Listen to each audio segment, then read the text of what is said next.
Salve, Regina, Mater misericordiae. We might wonder why the Church has chosen this passage from St. Luke that seems to be addressed particularly to the apostles, and uses it in the Mass in honor of St. John Capistrano, that great Franciscan priest who was born in the 1300s. St. John was born of a night in the city of Capistrano, Italy, in the kingdom of Naples. And by the age of 26, after his education in law, he had become governor of that city.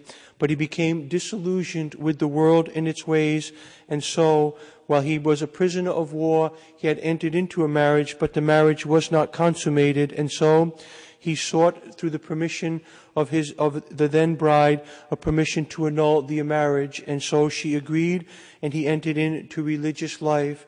There his life becomes an extraordinary testimony of one driven by the love of God, and most especially a quality that St. John Capistran had that is often lacking in today's church and in the world at large. That is, he saw the defense of the rights of God as absolute primary in his life, and so he would defend God. He was known as a saint who could be described quite succinctly as a fighter, for he fought heresy as a member of the Inquisition.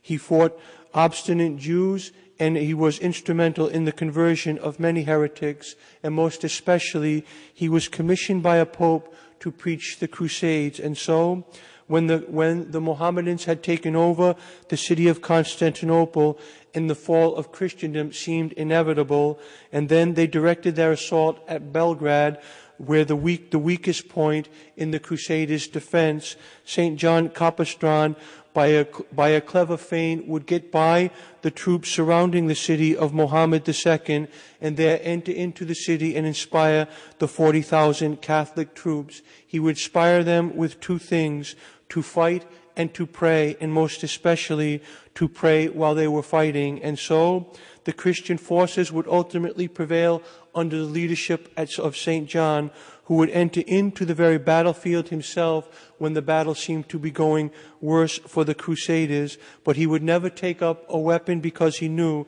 it was forbidden for a priest to shed the blood even in war. And so he would lead the troops, and yet he would not be wounded. Ultimately, he would succumb to the bubonic plague while a crusader, and then die shortly thereafter. And so his life truly was a remarkable life, in which we see very clearly he had that distinct quality of being known as a fighter, that is, one who defended the city walls of God's kingdom. And so it is quite proper that this passage be applied to him from Scripture, for it says that he was sent them forth to proclaim the reign of God, to heal the afflicted, and also to defend the city of God. And so he truly would. He would heal the disease of heresy that would rot the society in which he lived.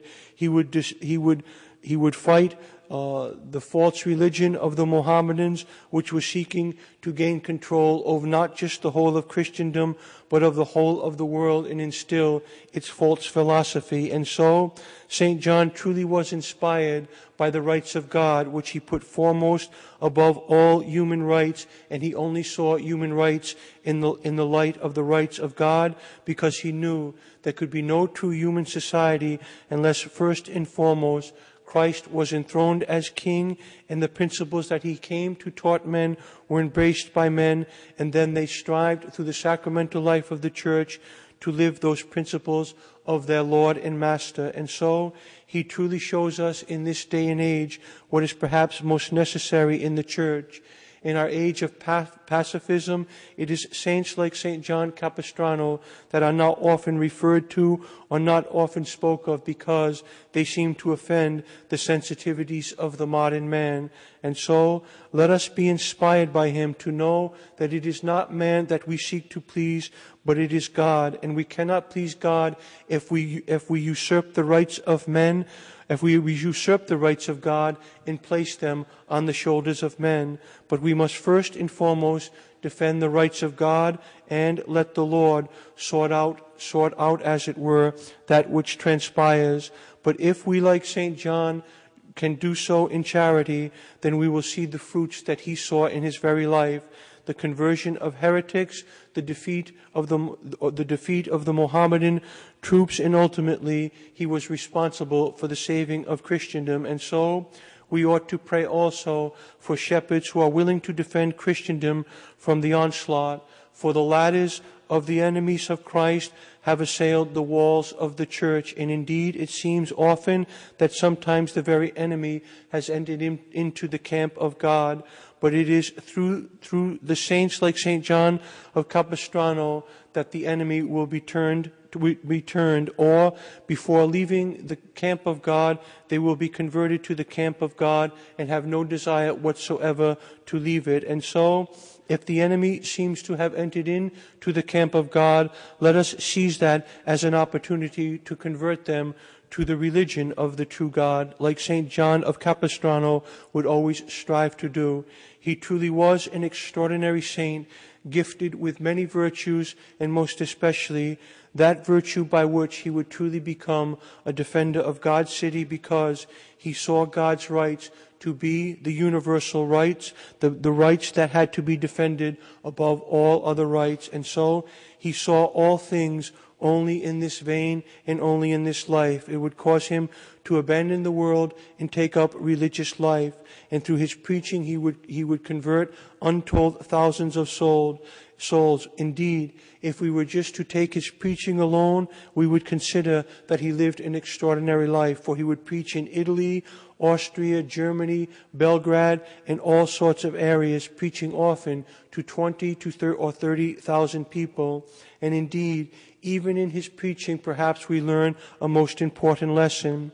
For there was no technology at the time, and so the effectiveness of the preacher depended upon the way the wind was blowing. And so, when someone like St. John would preach, a very tall flag would be raised above the pulpit in which he preached, and the crowd would move according to the way the wind was blowing, so that all could hear them. And so, when the deceptive winds of error are blowing about, let us always turn to the church and turn to those pastors who preach like St. John Capistran. Let us determine whom we listen to by the sound doctrine which they preach like St. John. And so, when we are hearing doctrine that is contrary to the doctrine of Christ, let us turn where the wind is truly, as it were, shedding its breath upon us. That is, where the truth is being preached, especially when it is being preached by those bishops who see their role as defenders of God's citadel. And most especially, let us be assured that there is one man in this world that we can truly always depend upon, for he cannot deceive us in matters of faith and morals, and that is the Vicar of Christ. And that is precisely why St. John of Capistran had amongst his friends 4 popes, for they saw in St. John Capistran an instrument that they could truly use for the conversion of the world. And so they truly and dearly befriended this great saint, and he befriended them. And so he truly showed himself a citizen of God's church, because he knew who the father of that church was in this life, that is, the Vicar of Christ, who, as a good father, cannot deceive us in that which is most important, because they redound to our eternal salvation, that is, faith and morals. And so St. John Capistran would always fight for sound faith and sound morals, that is, he would always fight for Christ. And so let us too, like him, fight always for Christ, and let us always do so in the presence of her who first fought for us when she gave her fiat to the Incarnation. It is often not alluded to, but Our Lady herself was amongst the great, not amongst the great, she was the greatest fighter of those of the human race. And so let us turn to her who can defend us always in battle as she inspires us, like she did St. John Capistran, to go forth and to preach the truth firmly and always in charity, so that the enemies of God are not crushed, but their errors are crushed, and the enemies are converted, so that in the end all may gain that which God has created them for, their eternal salvation. And that is what drove this great saint. He defended the rights of God because he knew when God's rights had sway over human society was on the rapid road to eternal salvation.